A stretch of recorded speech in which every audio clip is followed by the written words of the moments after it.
খাদেমের কথা শুনে ইমাম আহমদ ইবনে হাম্বল ওইখান থেকে চলে গেলেন। হাঁটতেছেন, শীতের রাত, কোথায় যাবে কোথায় থাকবে কোনো জায়গা নাই।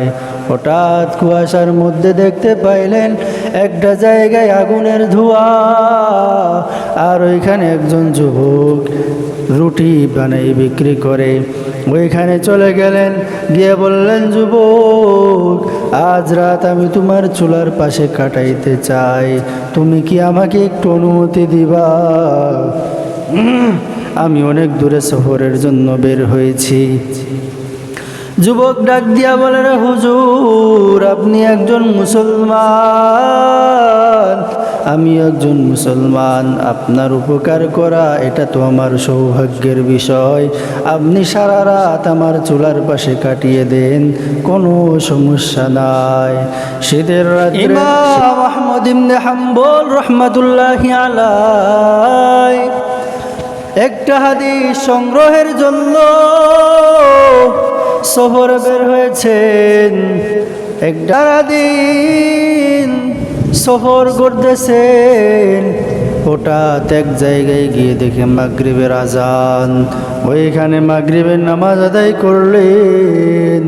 মাগরিবের নামাজ আদায় করার পর ওই মসজিদে থাকার ইরাদা করলেন।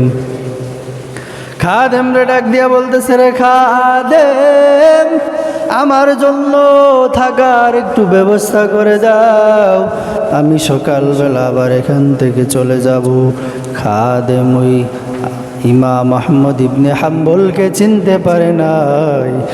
না চিনে উনাকে বললেন, এখানে থাকার কোনো জায়গা নাই, এখানে থাকার কোনো সুযোগ নাই, আপনি এখান থেকে চলে যান।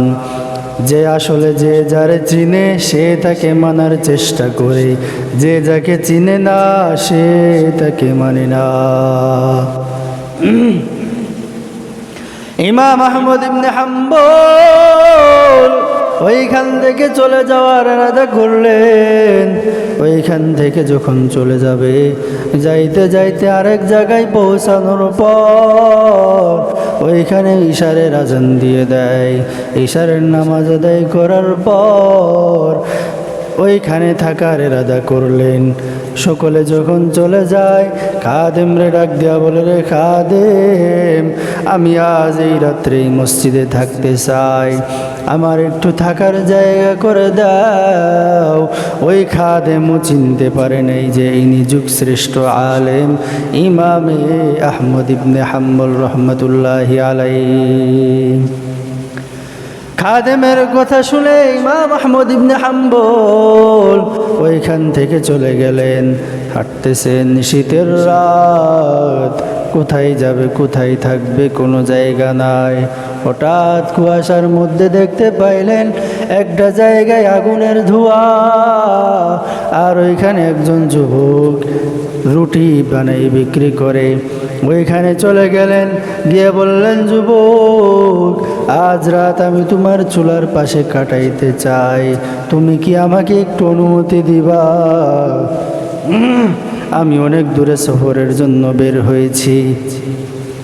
যুবক ডাক দিয়া বলে, রে হুজুর, আপনি একজন মুসলমান, আমি একজন মুসলমান, আপনার উপকার করা এটা তো আমার সৌভাগ্যের বিষয়। আপনি সারা রাত আমার চুলার পাশে কাটিয়ে দেন, কোনো সমস্যা নাই। শীতের রাত্রে, শীতের সময়ে আগুনের কাছে একটু তাপ পাওয়া যায়। ইমাম আহমদ ইবনে হাম্বল ওইখানেই থাকলেন। থাকতে লাগলেন, আর একটু খেয়াল করে দেখেন, যেই যুবক থাকার অনুমতি দিয়েছে ওই যুবক রুটি বানায় আর বলে আস্তাগফিরুল্লাহ। রুটি চুলার উপরে দেয় আর বলে আস্তাগফিরুল্লাহ। রুটি চুলা থেকে নামায় আর বলে আস্তাগফিরুল্লাহ। তার মুখে আস্তাগফিরুল্লাহর জিকির উঠে গেছে। যখনই সময় পায় আস্তাগফিরুল্লাহর আমলটা করতে থাকে। ইমাম আহমদ ইবনে হাম্বল রহমতুল্লাহি আলাইহি এইটা লক্ষ্য করে যুবকরে ডাক দিয়া বলেন, এই যুবক, তুমি কি বলতেছো? যখনই সময় পাও তখনই কি বলো? যখনই রুটি চুলাই দাও তখন কি বলতেছো? যুবক ডাক দিয়া বলে, হুজুর আমি যখন রুটি চুলাই দেই বা যখন সময় পাই তখন আস্তাগফিরুল্লাহ আস্তাগফিরুল্লাহর আমল করি। হুজুর ডাক দিয়া বলেন, বলো আস্তাগফিরুল্লাহ বলার ফলে তোমার কি ফায়দা হয়?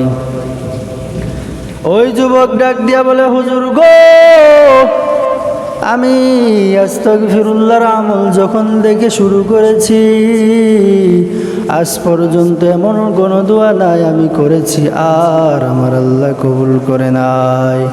কিন্তু বড় আফসোসের বিষয়, আমি একটা দোয়া আল্লাহর কাছে করেছিলাম, আয় আল্লাহ এই যুগের শ্রেষ্ঠ আলেম আমি ইমাম আহমদ ইবনে হাম্বলের সাথে মুসাফা করতে চাই, দেখা করতে চাই, আয় আল্লাহ তুমি সেইটার ব্যবস্থা করে দাও।